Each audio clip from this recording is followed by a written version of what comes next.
Salut à tous, aujourd'hui c'est le couteau suisse de la chaîne L'équipe qui est dans Pressentiment. France Piron fait le football, le rugby, le curling, oui, même le curling, bref, elle a toute sa place dans cette émission.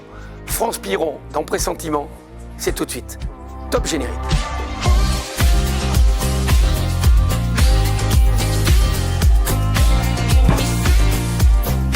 Bonjour France. Bonjour Eric. Ça va?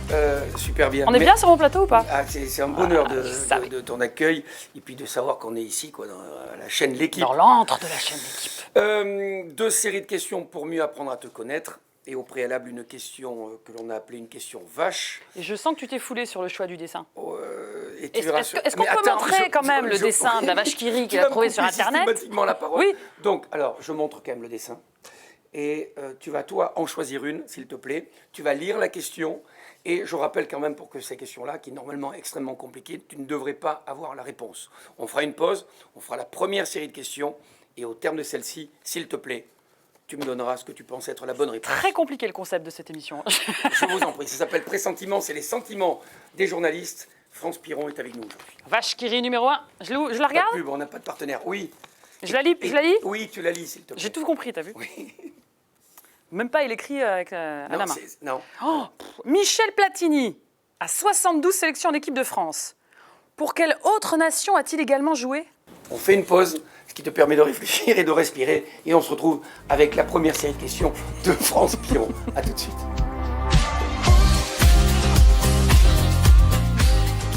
France, quel est, s'il te plaît, ton numéro de carte de presse? Oh, c'est dur ça. 111 quelque chose. 111 962. Allez hop.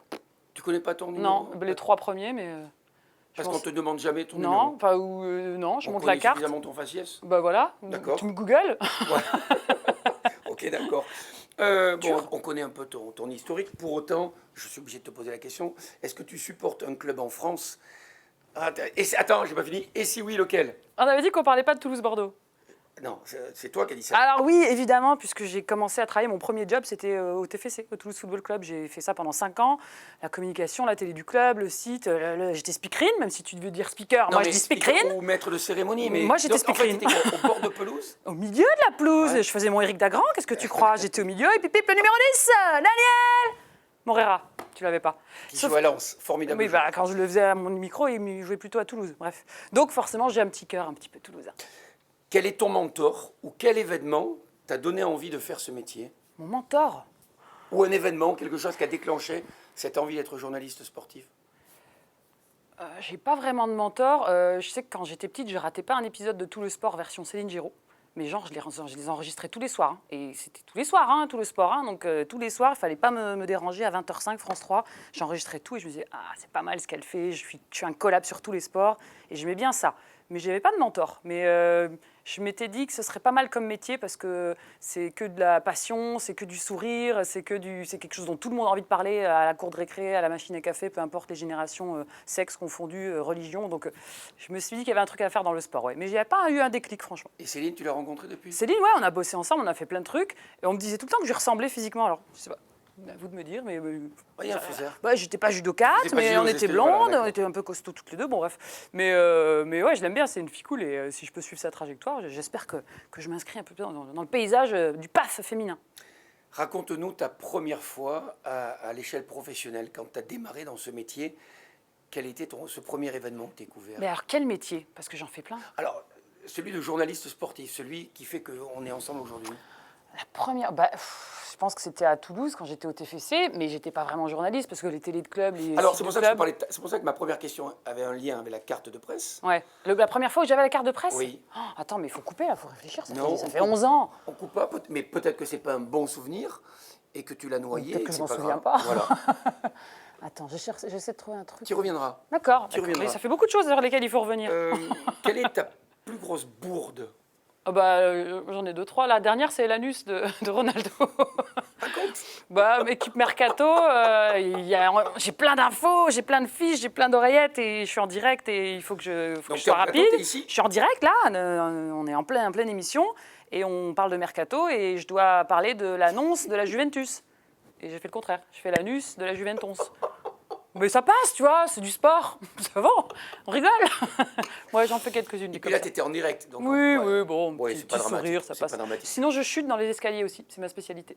J'aime beaucoup tomber dans les direct escaliers. En direct, bah oui, sinon c'est pas drôle, sinon Ouais, on coupe. C'est cool. Là, Ouais, je suis pas mal dans les bêtisiers en ce moment. C'est bien. Ta première fois, toujours pas? Non mais attends, tu me laisses pas chercher, tu me poses une Non. autre question. C'est vrai. Je pense que ça devait être un match de foot et je devais pas être très bonne. T'as gardé les images? Tu gardes les images de ce que tu as pu faire? Non, pas trop. Non, j'ai pas de. Mais je pense que j'assure partout où je vais, tu vois. Mais J'ai j'ai un pas de côté doute. couteau suisse où je m'adapte, ou même Ah si ben, je c'est dis comme une ça que connerie, c'est comme ça que je t'ai décliné. je rebondis, quoi. Quel événement sportif vécu t'a ému au point de te faire pleurer de joie ou de tristesse? Plusieurs. Le plus récent, la Coupe du Monde, on a tous. T'as pas pleuré, toi? Si, mais celui que tu as vécu, celui où tu étais bord de Je l'ai pelouse, vécu à l'aéroport de Charles de Gaulle, mais je l'ai vécu. quand tu as accueilli les... Quand ils arrivent, t'es un peu ému, quoi. Alors, je pleure pas comme une madeleine, mais ça fait un petit quelque chose. Ballon d'or. Ouais, ça, quand même, À chaque année, Ballon d'or. Et plus les anciens, quand c'était l'époque Ronaldo-Messi, que c'était le Ballon d'or FIFA à Zurich, là ça envoyait vraiment le pâté. Et, ouais, ça met des poils quand même. Un truc qui m'a fait, pas aux larmes, mais qui m'a vraiment pris au plus profond de moi-même, c'est le WEC, c'est le championnat du monde d'endurance. Et j'étais sur le circuit de Spa-Francorchamps.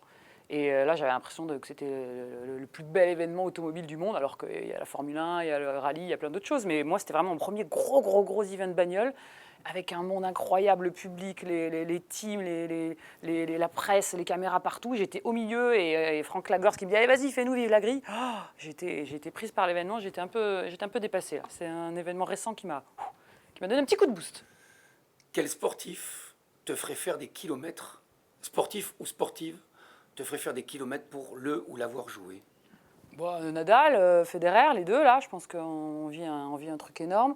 Je vais dire des trucs bateaux, mais... Non, ceux qui sont... Lewis Hamilton, on a la chance de vivre une époque quand même avec des number one de folie, quoi. Alors, qui Mbappé... C'est pour ça que je te parle à titre privé. Bon, là, tu es dans un cadre professionnel, mais voilà, il y a un match où il y a un événement, Roland-Garros. Là, tu paierais ta place pour aller voir ces gens-là.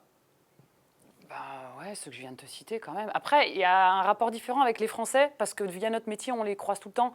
Et ça devient pas des copains, pas des proches, faut pas exagérer, mais ça perd un peu de cet aspect fan, idole. C'est quelqu'un qu'aujourd'hui Mbappé, maintenant, on le croise tout le temps, même si c'est un champion du monde, même si on est tous ébahis devant lui. Tu lui tapes la bise?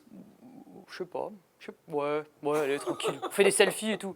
Mais c'est autre chose quand c'est une dimension internationale qu'on croise beaucoup moins, ou des anciens, ou Zidane. Zidane, ça fait peut-être encore ça. Ouais. Parce qu'il y a ce côté étranger et aura international. Mais tous les Français, les Teddy Riner, les Stanguet, ça remonte un peu ce que je raconte là. Les Martin Fourcade, puisqu'on est sur la chaîne L'équipe, comme on les croise souvent, ça perd un petit peu du côté.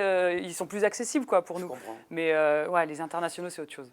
Accessible l'est également France. Merci France, en tous les cas. Tu veux mon badge? Non, pas du tout. On va respirer, boire un coup, et on se retrouve avec cette fameuse question vache dont je n'espère que tu n'aies pas la réponse comme tous tes collègues. Je vais googler.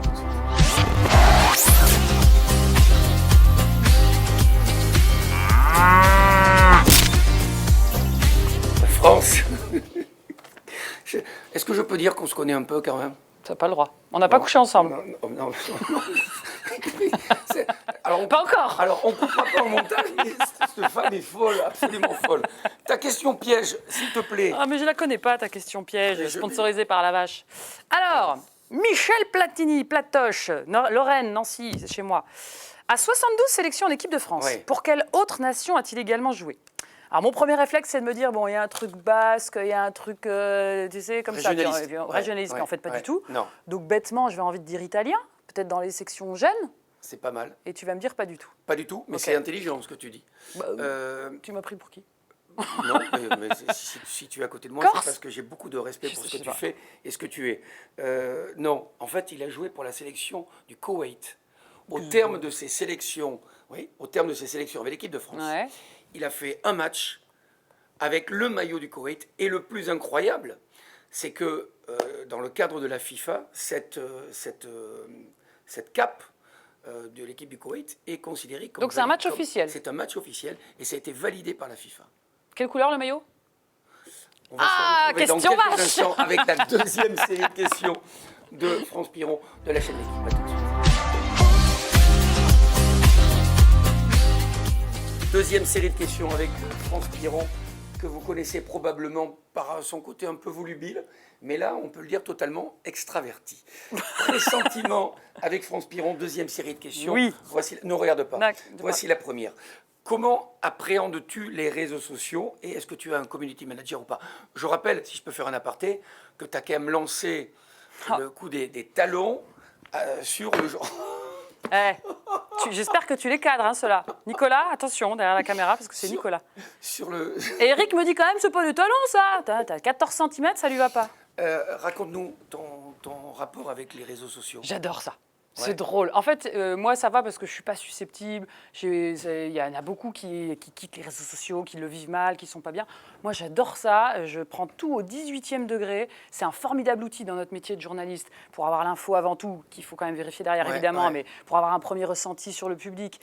C'est un formidable outil. J'adore ça. Je me marre. Oui, tu communiques d'une manière un peu décalée. Ah, tout le temps, il ne faut pas se prendre au sérieux. Alors je sais que ce n'est pas moi qui vais annoncer le premier transfert de l'année. En période de mercato, ce serait bien, mais je ne suis pas la personne qui a les infos là. En revanche, pour rebondir, pour trouver une vidéo sympa d'un joueur ou autre, ça c'est trop marrant, quoi. C'est top. Et puis on est informé en premier. Sur quoi? Sur Twitter, sur tout, il n'y a que Snapchat où je ne sais pas encore, D'accord. c'est trop ado pour moi.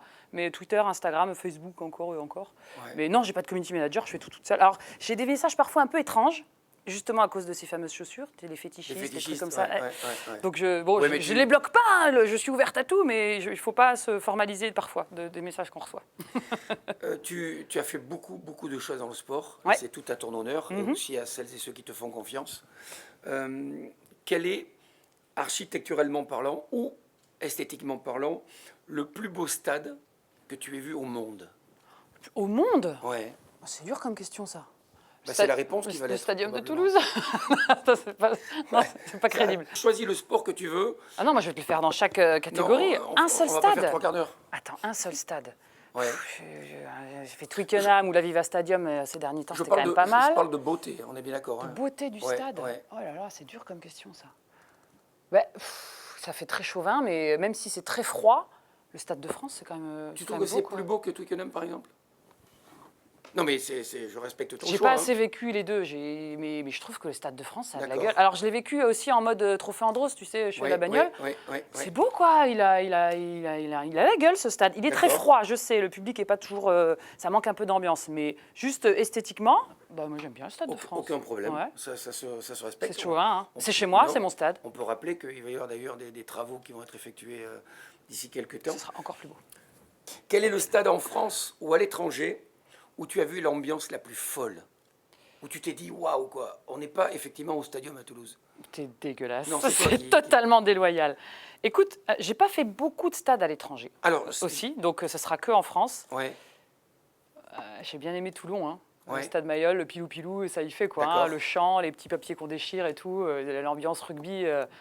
Il y a peut-être beaucoup mieux, mais moi ça m'a marqué Celui-là, ça. ouais, Ah, c'est ouais. pas mal. D'accord. Quand retentit la Marseillaise dans un stade, quelle Ouais. est ton attitude quand tu travailles? Alors je l'ai vécu récemment là en boxe. On était à Toulouse, comme par hasard. Et Marseillaise, évidemment, c'était un titre d'une ceinture française, donc il y avait les hymnes. J'étais en plein dans le rush. J'avais l'oreillette, j'avais les fiches, donc je voyais tout le monde se lever, mettre la main au cœur. Moi, je ne pouvais pas là. Il fallait vraiment que je mette à jour mes fiches, que je fasse mes recherches Google. Donc tu bosses. Donc là, Quand pour tu- ce moment-là, Ouais. j'étais prise. Mais ça m'a un peu énervée. Je me suis dit, oh, ça se fait pas, il faudrait que tu sois debout. Il y a un D'accord. moment solennel, D'accord. que tu sois en train de bosser ou non, il faut que tu vives Sinon, le truc. généralement, En t'essayes général, de- je suis debout et je vis le truc.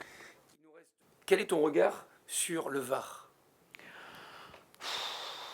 Je trouve que c'est une belle avancée, mais qu'on maîtrise peut-être pas encore totalement. Mais c'est l'avenir. Voilà, faut pas être hermétique à ça parce que Inéluctablement. et on y va, on on y ça. va tout droit. Donc il faut essayer de s'ouvrir un peu. C'est pas toujours à notre avantage qu'on supporte une équipe ou une autre, mais on va y aller. Donc il faut juste progresser dans la communication, dans l'arbitrage aussi, dans comment ils communiquent entre eux et sur le temps de décision aussi. Il y a plein de marges de progression, mais il faut y aller. Donc on y va. On pardonne les petites erreurs du début. Allez. Parfait.